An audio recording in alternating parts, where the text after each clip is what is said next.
Hmm.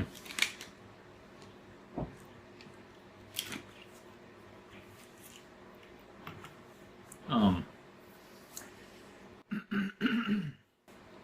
I usually have kind of conversations with myself.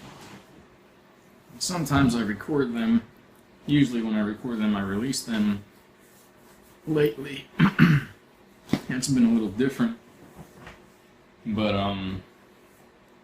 yeah, the situation with cloning, to help people understand what's happening now, what has happened, and how things could have gotten this way, gotten to this point.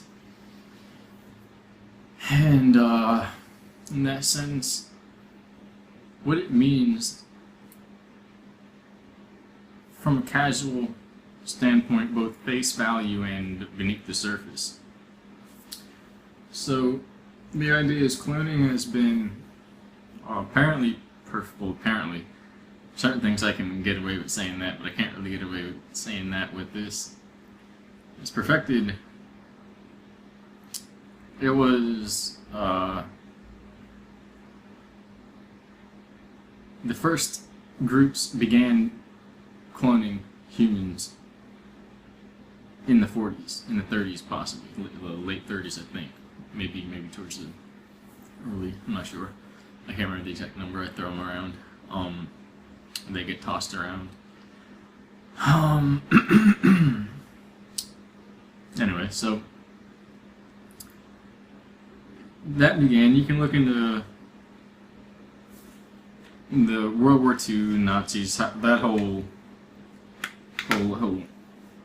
story, which is part of a saga, which goes so far beyond what people are pretty much allowed to know, that it sometimes requires a relatively longer period to understand and mainly to accept what has happened and what's gone on, including the beginning of what we call history, or how we've got here, how we've, what was happening before recorded history, or why there was what happened, and basically pre-flood and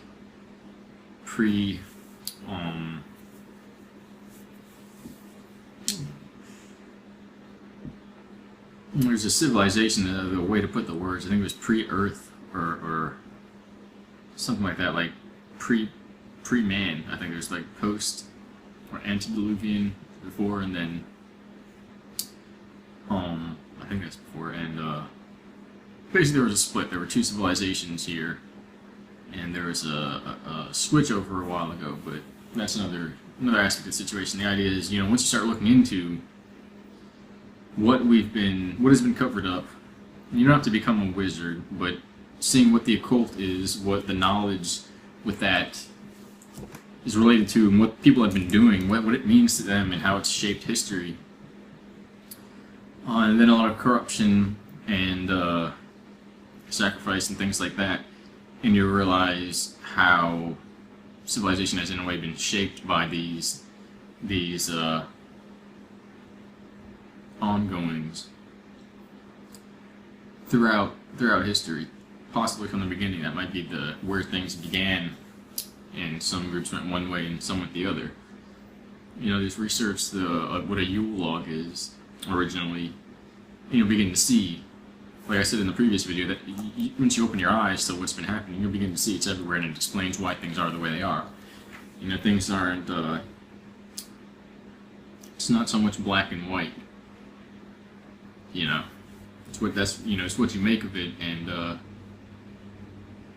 there's no real rules for that, and it's kind of what I want to talk about in the last one.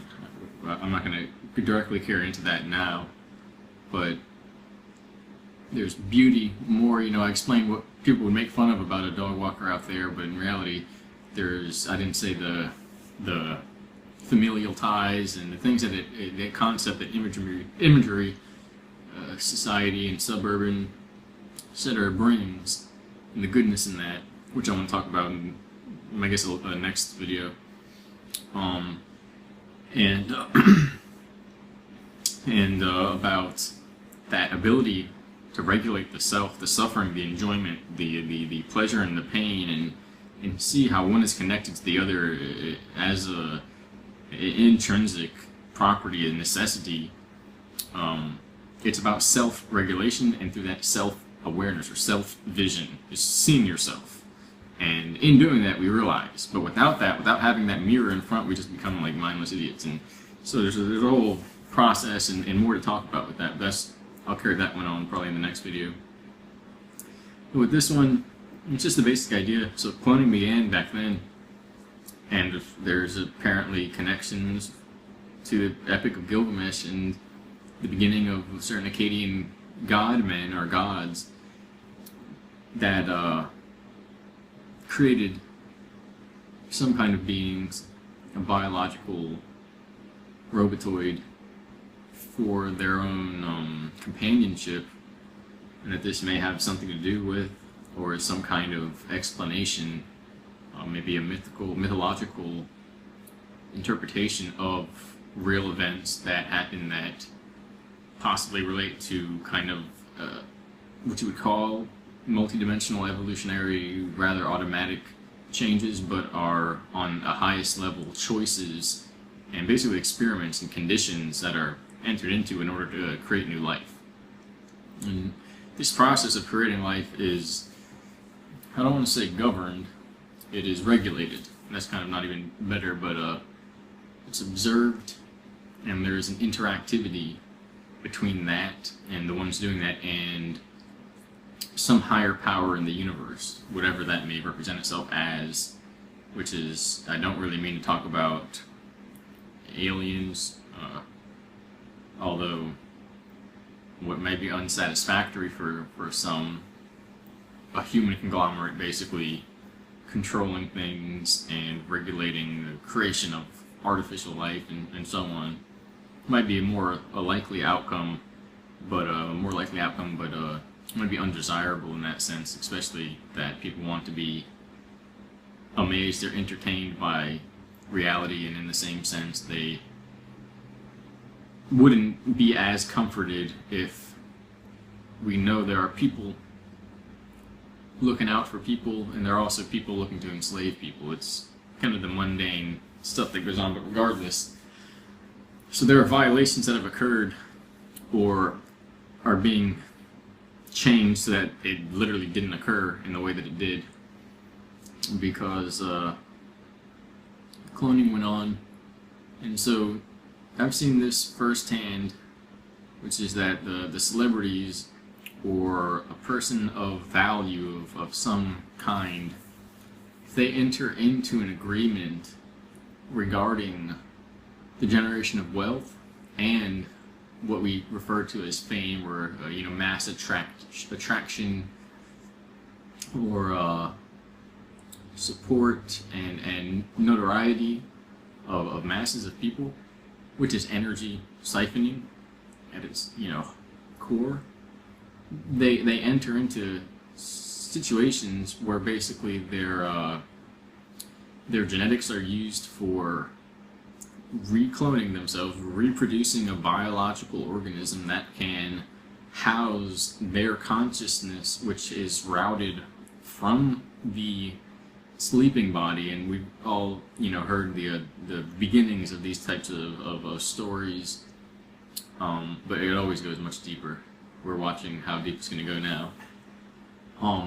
And so, and the idea is break down the technology, how it's possible to triangulate consciousness, how using a server system that works on energy, holographic brain wave energy, literally artificially created brain waves and neural maps and memories, impulses, just like routing your phone through a server to connect to a game on the internet or something like that, or a computer using a dedicated server that plays the game, kind of like a crowd or a cloud virtual environment.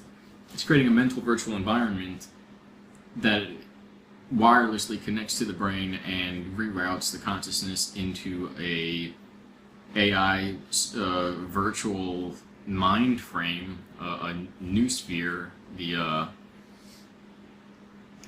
a few different phrases that used around, but a sensory perceptual image of the brain, the map, which is more or less played out in scenarios after insertion or coming to wakefulness or arousal within the body, which requires its own alchemical knowledge to understand how to do that, how to tickle the brain just right to get it to click on with the information data that's being streamed in from the other person's consciousness, that's being filtered through a complicated AI system that's mimicking their brain waves, their like a walkie-talkie system.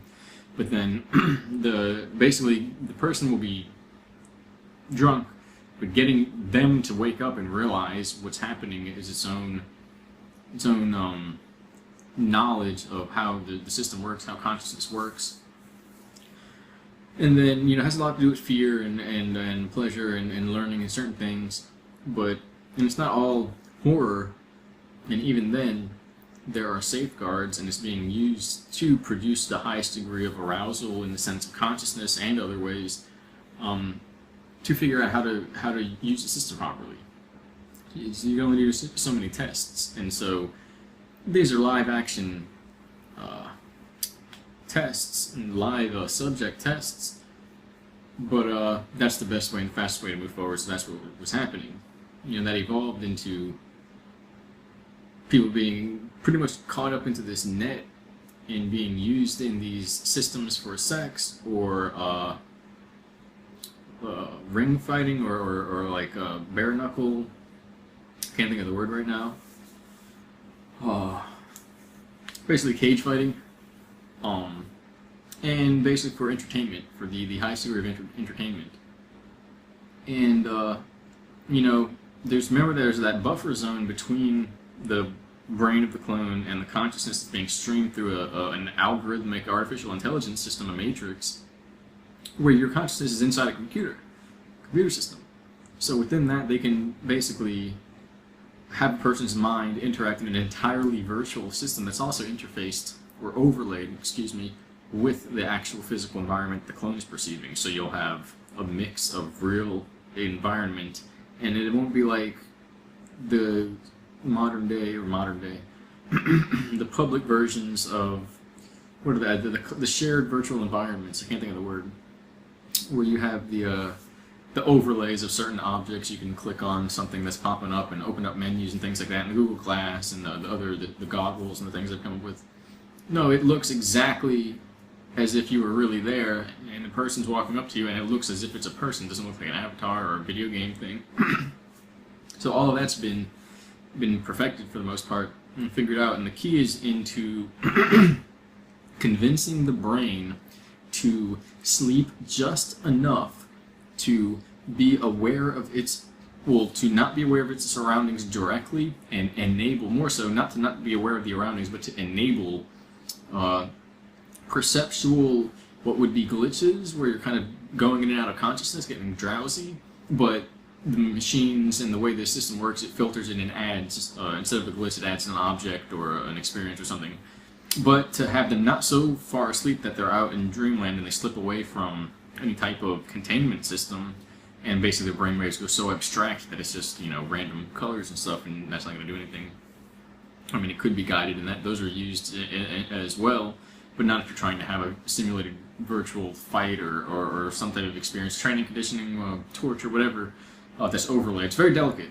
And so then you have not awake enough so that they're slightly disconnected, but not asleep enough so that they're basically disconnected entirely and can't be manipulated, controlled, or whatever.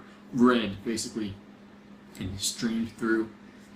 And by the way, that is related to the alchemical of the symbol of Saturn and the delineation between waking consciousness and dreaming.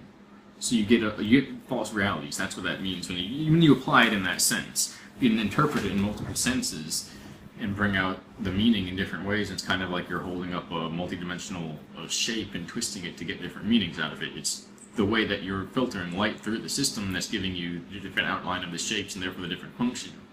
It's all conceptual, these symbols and the reasoning, or at least the map that is developed through symbolism, which is describing real systems. And so that's obviously a big thing.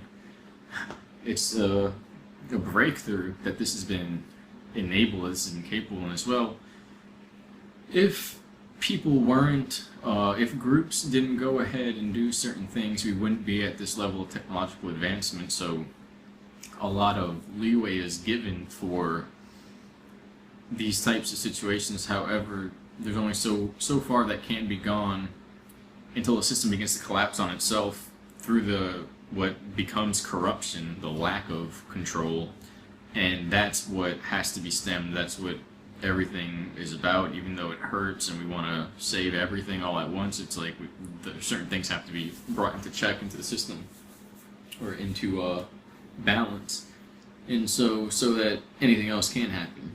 And so from there you have, excuse me, brain to machine or mind to machine, neural telepathy, basically synthetic telepathy, artificial intelligence, or holographically generated, technologically or electronically generated imaging of a brain matrix, a map of memory and choices that give an outline personality, but it's not as much as an outline as it is a type of algorithm or an equation that describes what to do in a variety of situations. And so you have these systems that are basically like artificial minds that can believe that they're the actual person, or that they're just a system that doesn't even have awareness of itself and is carrying out specific tasks or complicated tasks that computers are capable of. And so a lot of people, one main problem is that everybody's been lied to, let alone what else has been happening, is that people have been lied to because what people believe is supposed to be 1,000, 2,000 years in the future has been happening since the 40s up to the 80s, which again goes back to what I was saying before, and this is all a conversation I had in my head where I'm not really talking to anyone, but just thinking about information, and the whole thing was done in about 3-4 minutes, and it's like 20 minutes in trying to get to every point, so I just kind of tell you how it works. But for instance, if I had a data stream system, I could have that few minutes of thinking those concepts, and they could stream directly in a person's mind, and they just go, oh. And anyway, but the idea is that you look at, so basically they've had certain things since very early on. There's a whole background history of that, of different groups, where each group came from. These are breakaway civilizations and breakaway space programs, basically, that went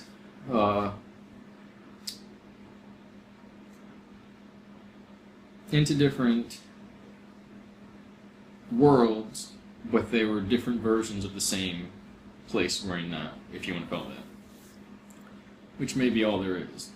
Which is still daunting because it's like a hall of mirrors. Because you have virtually unlimited or some degree of various, like a matrix of different realities in their versions of, let's say, timelines, if you want to use that terminology. And so it's like, oh, all there is life, but it's like, what does that mean if in each one of them we're ignorant of the overall picture, and we don't know how to navigate in a higher sense? Then we're kind of in a four-dimensional crystal cube matrix, and we're stuck trying to figure out the exit or the entrance or whatever, maybe the center, any point of it. Because it's without relativity in that system, it's just going to, every way you spin it, it's going to be the beginning and the end and the center.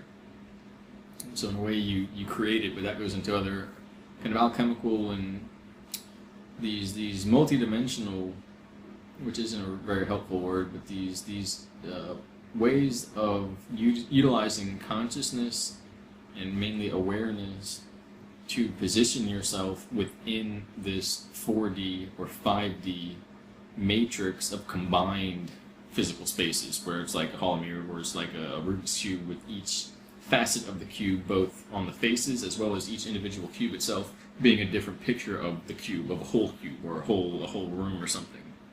And so we have to figure out how to organize our steps, our pathways, just like the equation to fix the cubes, to solve the problem of those cubes. Although it's maybe not as abstract and simple or complex as a series of programs you can use to twist a series of motions you use for the cube, and you can solve any cube with that series, that equation, basically. Although it's similar to this degree, this idea that there's basically an equation we can move through with our minds, as if you're utilizing your avatar in a video game to enter in a cheat code or something, but you're unlocking certain aspects that have been formally made latent. And a lot of it has to do with emotion, compassion, a balance of these energies, of knowing where the energy is going, of the way the brain works with the organ system, the higher and the lower systems, of energy bodies, which were called psychic bodies, and other terms that they're used by, soldiers, scientists, operatives. It's very serious. The elite laugh at people when they don't understand it properly, and they laugh at people when they totally ignore it. But it's how a lot of this stuff is done. You have an energy body, you have a mental body, a psychic body, a causal body, literally a body that represents everything that's going to happen to you in time, and energy emission that's pretty much floating around yourself, your physical body. And your cells and your DNA can tap into these forms of energy, which are, when it's all put together, it's like a blueprint for the entire universe. But that core, it's in another dimension through your being, and through what you feel, your feeling must be made aware in you now, in order to have the use of that, to have that applicability in this life. It's kind of like you're an artist, and there's art, your creativity flowing through you. You have to capture a stream where it's happening, and it's happening in another sense of who you are than just your body. So it's not like you go to the bathroom or something and it's just direct. It's an abstraction in a way of the mind. But when you can either isolate that or activate it enough to induce visible or viable changes, you can tap into that creativity as power and create art in this world, this physical dimension, this world. But if you just sit there, it's not really going to happen unless, there are other methods that are being used, because again, it becomes convoluted trying to understand it so definitively and succinctly, because it's an energetic process. And so you could say somebody's doing nothing by sitting there, and somebody doing the same exact physical position could be basically navigating different realities. But that's another story. But that's where these things kind of come down to, when you see the technological, the physical changes that have been made, operations, inventions, discoveries, and where this all leads into ultimate knowledge of what's going on here, who we are, and what we are, at least on multiple levels. But a lot of it gets excused because we wouldn't have technology or the knowledge if certain, maybe drastic or very forward thinking, to put it kindly, steps weren't taken, and in that sense losses accepted. And then so the ultimate aspect of that is that the place we're in is either kind of, it's about where we are and what's going on here, what the true goal is, basically getting home, and why we're in this situation where there is such a resistance to what seems to be most natural for us, and whether this place is natural for humanity, or what the form that we're in now is actually where it comes from, what happened previously. The idea of genetics and races, and there are basically different humans here, different types and from different times. already, like prototypes. For instance, they made prototypes of people. Well, if you look back genetically, or even through these temporal lensing devices that can be used to create a specific electrogravitic or temporal distortion effect through scalar emission fields that are generated from electromagnetic field generators that are positioned in a sacred geometrical manner that creates like these toroid effects that creates like ripples in space-time. You can create an orb thing that it bends light, and in that sense it creates an effect on time. And so then if you have a lensing system that's going to look through that, basically shooting a beam or pulling out, kind of like you're looking into the galaxy, but inside of a artificial void space or an artificial dip in the flow of time, and they can look into the past. Basically, sounds crazy. A lot of people that have been watching have already, seen some research and experience and come to their own conclusions, and new people watching will probably, hopefully, be motivated to look deeper into it. If you have no idea, then I don't know if you're going to catch up in time. But you're in a temporal distortion field that you call the universe. So you remake that model and twist it a little bit, and you can look at different areas of the universe through these systems. And that was actually invented a long time ago. And everything I talk about is direct experience, what I've used, what I've worked with. So, so for instance, they look back and see different species. It's like it's already been happening. Somebody invented prototype humans, possibly for a purpose of war or enslavement or whatever it is, and so nobody can really come down and say, as a higher authority, you can't do that, because it's already been happening. So it's complicated. But the certain aspects of basically people being grown in underground cages where it's been considered more morally relative, however, which doesn't really mean anything relative to what. I have to, extend that phrase, but you kind of understand what I'm hinting at. However, it's really not acceptable, but it's more morally applicable, or at least have been considered, if they have shortened consciousness to the point where they're awake for a short period of time, and then whatever happens, where there's either sex or horrification and traumatization and murder or sacrifice or whatever the idea is, and if it's for them, it's basically just a quick dream, and they're not fully aware. They're in between waking and fully dreaming, so it's as if it's not really happening. And then there's the whole concept of the souls and the bio-mind, the brain map of the human, and basically the connection to the beginning of what we call civilization and the soul of God, basically, and many things that ties into that. But basically, there's underground layers with people in cages and in hooked up tubes and things, and maybe they're not people, they're clones, or they're not souled individuals. God didn't make them, man made them, so whatever that is, but there's it's having an effect, a negative effect, and so, and that's not even really the violations. This is supposed to be a 3-minute video, so, and so basically, how did it occur that it goes all the way up to other worlds being involved? So you imagine you have cloning, and so now you have a soldier force. And it's pretty much brain chip controlled, a little baby computer system in the size of a microchip that can function as a neural network. And it's beaming through the image of the holographic representation of someone's brain. Okay, well, you trim that so it's just got commands that can be activated and listened to, and it has very low awareness and low emotional reactivity, or like a constant control system for that, where if you didn't have that, it would be like it would be like an animal, like a baby in a man's body or something. It'd be very difficult to control. And so, which goes both ways. You have more intelligence and they learn, or you have less intelligence and they are just enough to perform simple commands. It's all been done.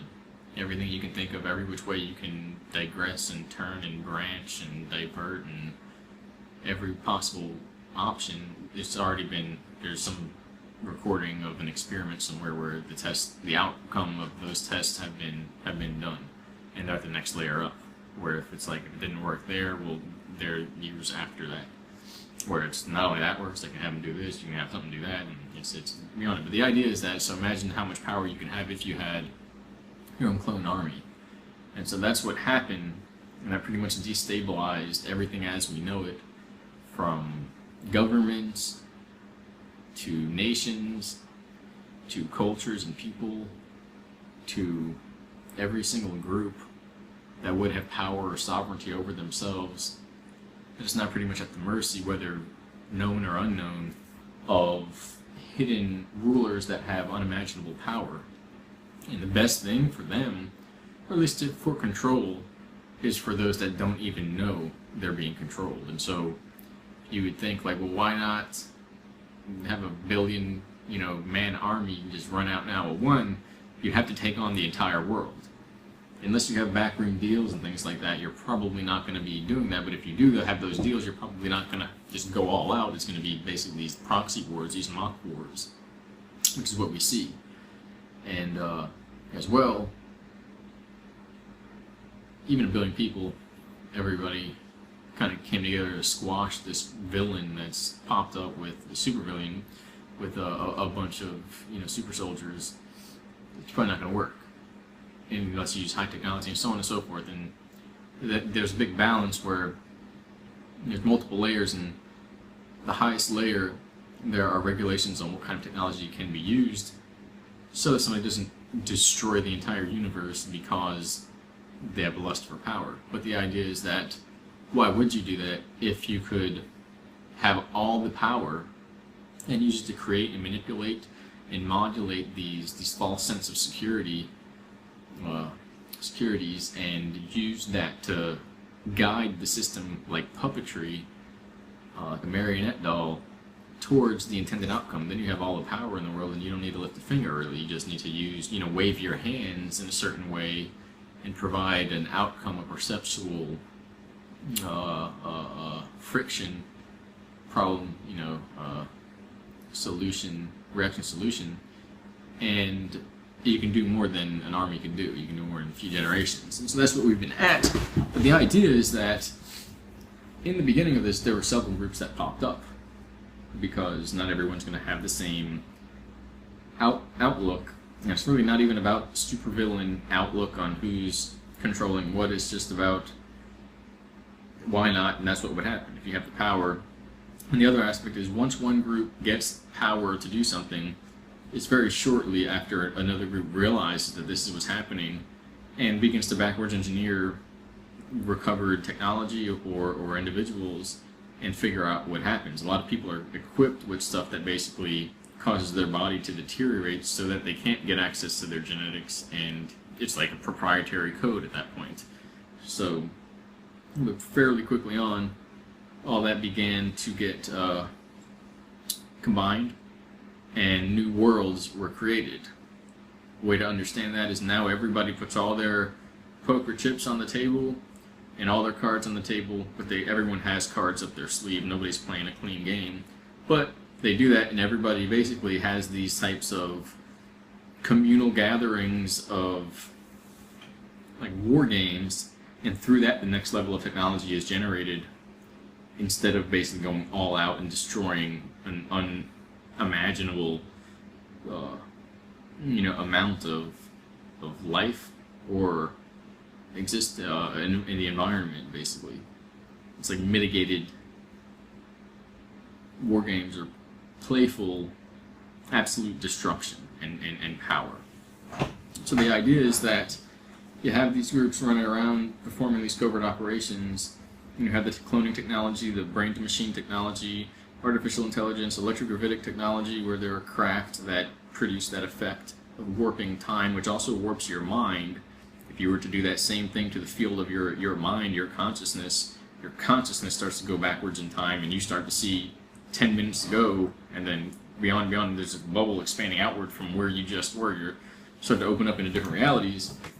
But imagine then you retain something of what happened, and go back into the reality that you came from, but now you change the future of that reality because of information from another reality. That didn't happen previously. You just open up to a new timeline, but they're causally entangled, meaning something's going to have to happen that enables that to remain or cancels it out. But if it cancels out because, say, some information from another reality that caused the reality in you're in now to change, well, what if the other reality is altered and that information is taken out?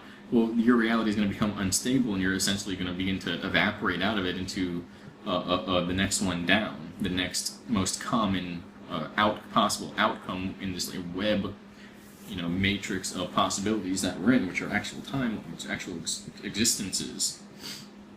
And that kind of goes into where I was leading into, which is that all of that technology went from one layer to the next until it's beyond comprehension, to the degree of the amount of weaponry, the amount of destruction that can be achieved with a gun.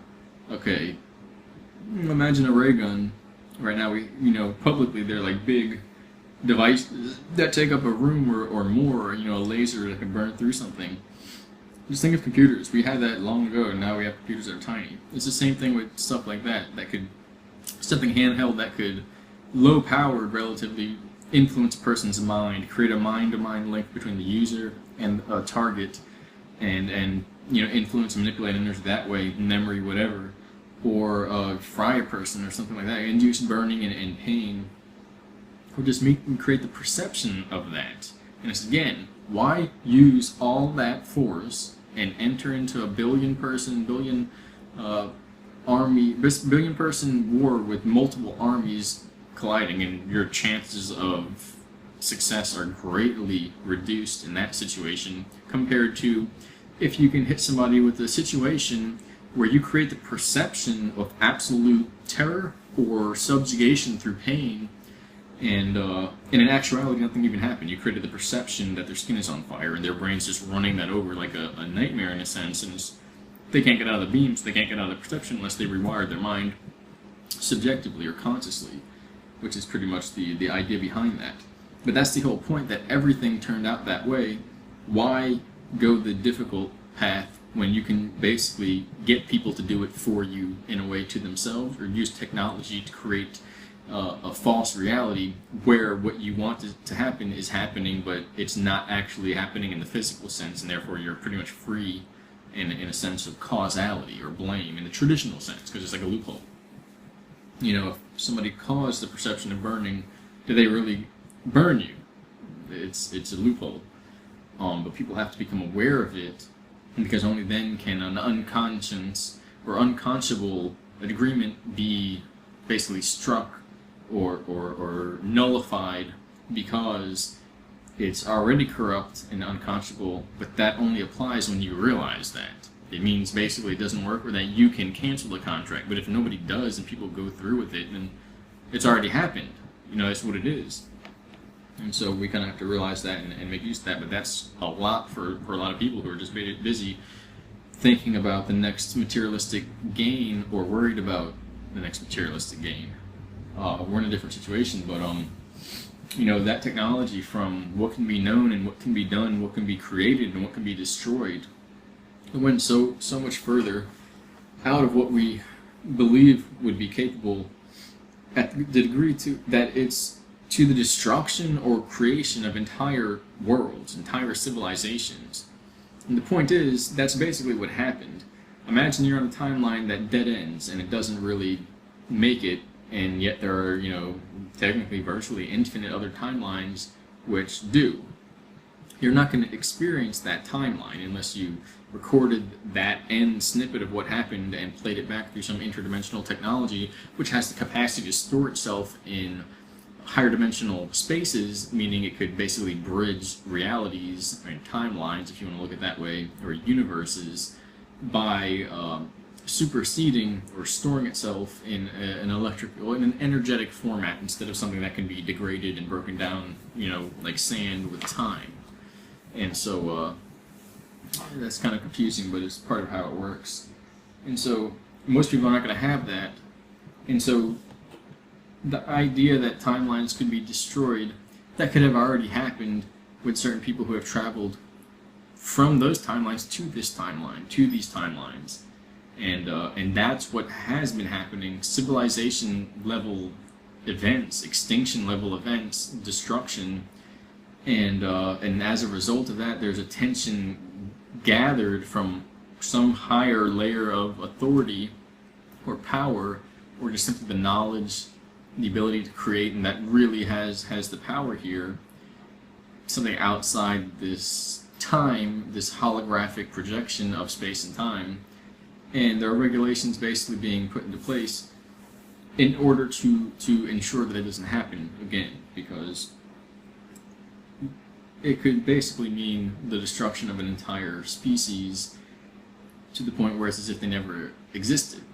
Because, imagine you have that infinite spectrum of timelines or possibilities. Well, what happens when the possibilities of the one that is experienced cancel one another out to the degree where there's no other timelines to jump to, because all the possibilities were kind of used up in this time loop situation? Well, then the end kind of replays itself over and over, and that's just the frozen state that people are in, which has to do with what's really happened here, and the fact that, a portion of the society may have been one that witnessed the destruction of an entire civilization. And until people think about it, in a sense, they're not going to know that, or until information is allotted to make, a memory transfer from an interdimensional computer system as being streamed from the other civilization right before the moment of complete temporal collapse, and is basically making a shortcut, a beeline, a wormhole from that reality to this one. And then people get organized in this reality and so on and so forth. Or that's already happened in all timelines you go to. You look back to the ancient civilizations, you look to other areas, and you see evidence of temporal manipulation, that it's just been happening everywhere, because that's what it is. You don't find a species, a civilization that doesn't realize that. And that was what I got cut off from before, where you have these ancient civilizations using stones and color and sound frequencies, and they're what we imagine would be violating the laws of physics, but they're not. Just like the technology that we have today is not violating the laws of physics. It's just operating in ways that people they don't understand yet, and is largely invisible, largely electromagnetic and computational. And it's basically taking place in another dimension, in another system, kind of like your mind, your internal imagery, and things like that. And so that means we had advanced civilizations in the past. It's always been happening. We're just in this delineation of awareness. We're kind of in a void space, a rut, if you will. And so the idea is that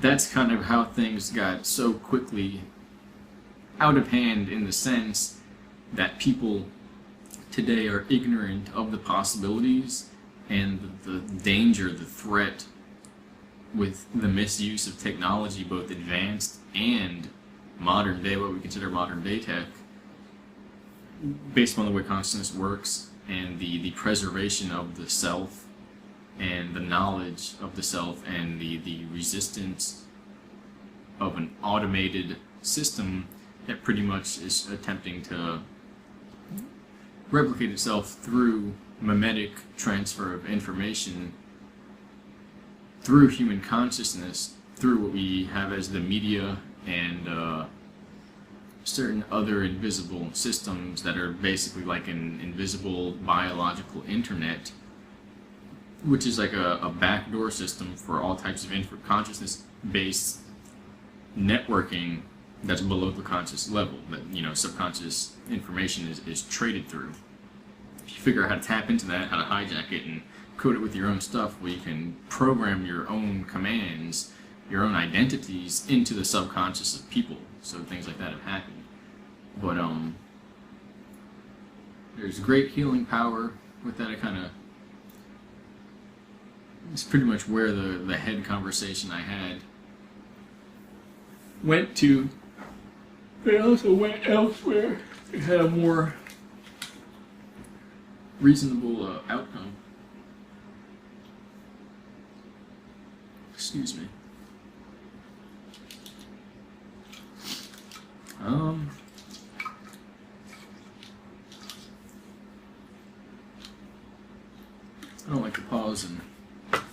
we go.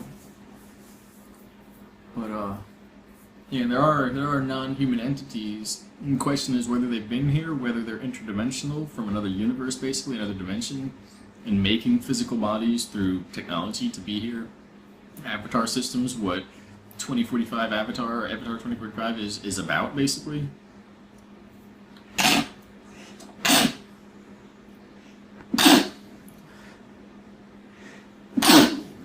Excuse me.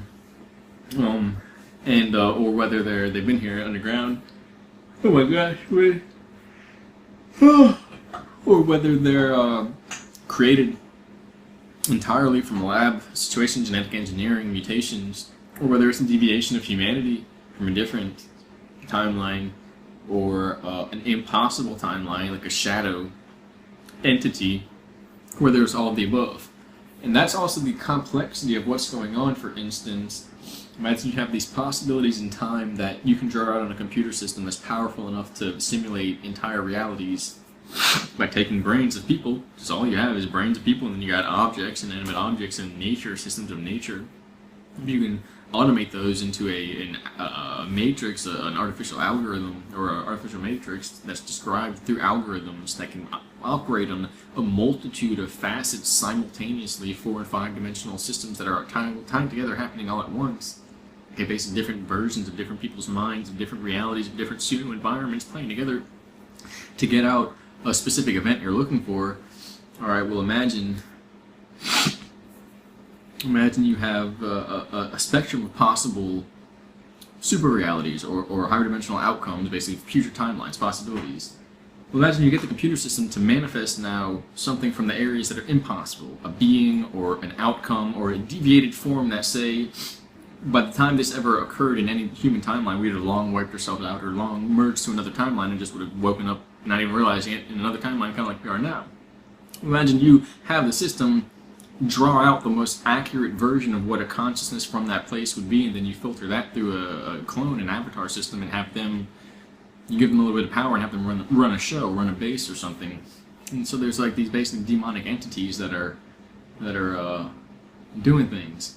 Weird stuff, but that's basically where it goes into. And so what I wanted to look at there is how the flow of time, causality, possibilities, higher dimensional, 4 and 5th dimensional, or 6 and 7, simultaneous processing of information of complete realities through complete simulated holographic brains and natural systems, cycles, and you get these artificial realities and artificial systems, and you can basically warp the universe through these systems into a projection you never see physically or normally, and from that run and create artificial life within. Or you can manipulate time, or you can access versions of yourself, or you can combine them in the same room and see what happens, or you can have them fight. And there's so many different outcomes and things, and I tell you, it's all been done. It's all been invented. It's part of what happened to bring this universe into creation, which is part of what has to be spoken about. And there's good people positioned to defend humanity, to defend truth, compassion, honesty, self-awareness, and free will. And that's why this information is being presented to you now. The murder, sacrifice, ritual, abuse, eating, bloodletting, drinking, complete enslavement, sexual, violent, financial, intellectual, artificial, blah, blah, blah. All that's being done, all that's been done. Nobody's trying to overlook that. That's happening. There are good people. That is why this information is coming out now, where you would not have a clue. Period. And it's that way because everyone looked and realized, oh, if that doesn't change, that could be the end of all possible realities, and there's no other places to jump to and hide in. You need a baseline reality, then you can extend upwards from there. Physicality has to be stabilized, otherwise you don't have all the spectrum of dimensions, possibilities and different versions. All that is all mental at that point, or digital, or holographic, virtual, etc. And so it has to be stabilized so they can have these higher dimensional plateaus or virtual environments where it can be just an absolute pleasure all the time. If it's lost, if the balance is so overthrown or so exaggerated, the imbalance, the physical dimension is essentially destroyed, then you don't have access to those systems, and even the people that are abusing the system to get that pleasure don't have access, and it's like it has to be respected to some degree. And as well, you have these differences. You have realms that occurred because of a split that occurred because basically something kind of went wrong with the technology, but it's way harder to describe than that. And what actually happened and why and how is be a whole other video. But we have kind of like a past overlay. Imagine the computer system, there's an error, and you're seeing trails on the system. Okay, remember, or imagine it's not actually visual trails, but it's informational trails where the processes are lagging behind. And we've grown accustomed to it so that it just seems as if everything is happening as it's happening, when in reality we're kind of behind this delay system, and the information's kind of jumbling a little bit. And so we have these ghost images, these ghost trails through time, and these are pretty much different layers of the universe: mental, physical, mental, or physical, astral, mental, causal, maybe layers. The point is, if the physical doesn't exist, those aren't there. There's just like light or dark, basically. And if the physical comes to full reunion with all possibilities, if the physical universe catches up with the energetic, the consciousness, the heaven aspect, and it all becomes one, well, you don't have those in-between layers as well. Everything's happening here now and to the point, and we're not basically in this type of virtual delay system as if we're dreaming. Because all it is, we're either awake or below consciousness, and we're in the middle, we're dreaming, we're not aware of it. And so the point is that that's happening because there's this manipulation that took place on basically a digital level of the entire solar system we're in. Apparently, that happened the whole thing. And there's influence on the universe, but it kind of doesn't really. The terminology isn't the same, because we think of a space, the universe. Okay, you've got this big space. Okay, well, what's outside that? What's beyond that? What about information that's not visually accessible, that's in higher dimensions, basically tucked away at an angle, if you will? It's a weird way of describing it, of this universe or this dimension, to the point where it would be like an alternate reality, alternate parallel occurrence that's happening all at the same space. It's all in the same space. Why can't you see it? Because there are different overlays, different ways that the information is entangled or fundamentally combined together, and that's not space. These are different dimensions. You would call an algorithm you use to describe certain possibilities and aspects of what's happening right here and now. You can access other possibilities, and they're all happening here, and that's more closer to the universe. It's all time and dimensions and beyond our particular version of time, meaning it's not just a big space, it's a big spectrum of spaces that are all entangled and combined. It's kind of like instead of a bubble, it's a big toroid. Instead of a toroid, it's a big floppy lasagna toroid, people call it. And then beyond that, basically that's our be-all, end-all of what in the physical universe is a polygonal, the primary shapes. I can't think of the word right now. And so everything's kept within that, meaning you can, if you put together all the universes that you could populate in the system and basically figure it out and see them and put them together, you end up with one of those big shapes.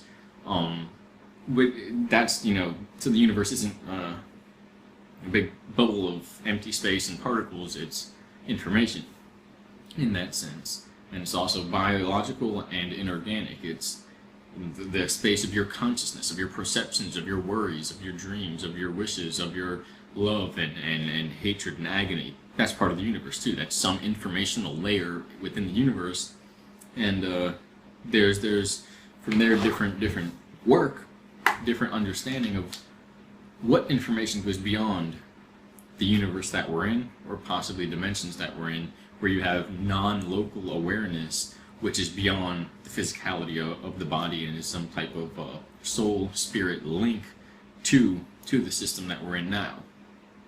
Which then you have higher dimensional mechanics for how that works, because you have the mechanics of that space void time-space system, and then you have mechanics that must be super not technological, but super physical, basically, in that sense, interact between the universes. Like you have universal webs and they're bubbles and they're all connected up this web. Well, the space of the information in the web between the bubbles, the intracellular, intradimensional matrix, just like you have cells and intracellular fluid, which is largely saline, and it has, I think macrophages, I think that's what they are. I'm not sure, that hunt for pathogens and things like that, where you have intra-universal and dimensional spaces, but physics can't be the same. What's in the cells or in the universe has their own outcome, their own tissue, their own work, their own properties, same function or same functionality of the organelles, but they're just arranged in a different manner so that you get these different tissues and these different cell systems, these different organ systems. So it's the same with the universes, where in the extracellular, intracellular space, or extracellular matrix, that's actually for, I think, bone structures and other things, you get, there's the different form of functionality, and therefore, in the analogy, it's a different form of physics. You have interdimensional physics. And so there has to be, if there are program codes, you have to have, like in another talk, that you have to have a third language that merges the two together.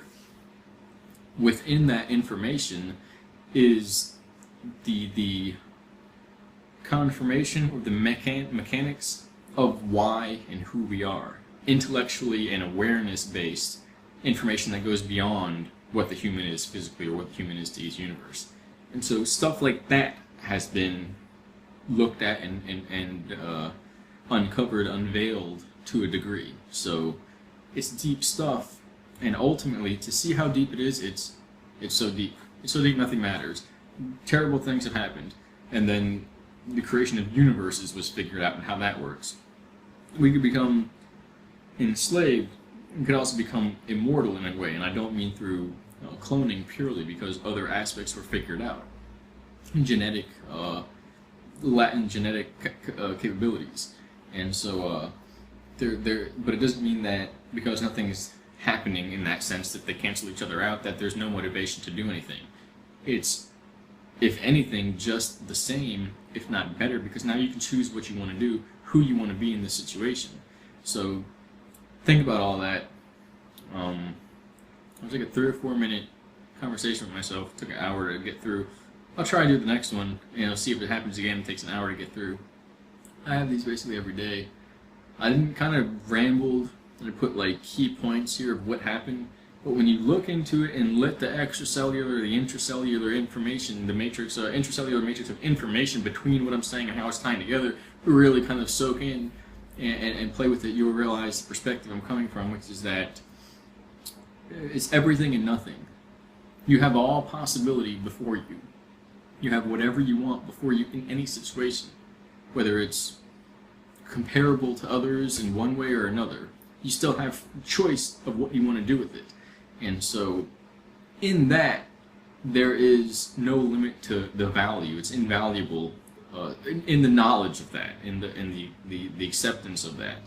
And it's not all about self-empowerment, because you can empower others simply by knowing. So think about that. Thank you for listening. Hopefully that was some mixture of entertaining, horrifying, and enlightening, if you want to use that fairly annoying term at this point.